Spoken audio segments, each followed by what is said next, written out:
Hello everybody, welcome back to our YouTube channel. Today in this video I'm talking about HCMC stock. In this video I'm talking about stock pros and cons and technical analysis and latest news about it.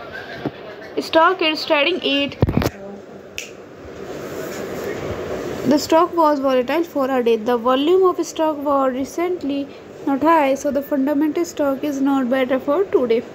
Before buying and selling the stock, please consult your financial advisor. Today's video is done. Thanks for watching. Please subscribe my YouTube channel and like the video, and also comment all related queries.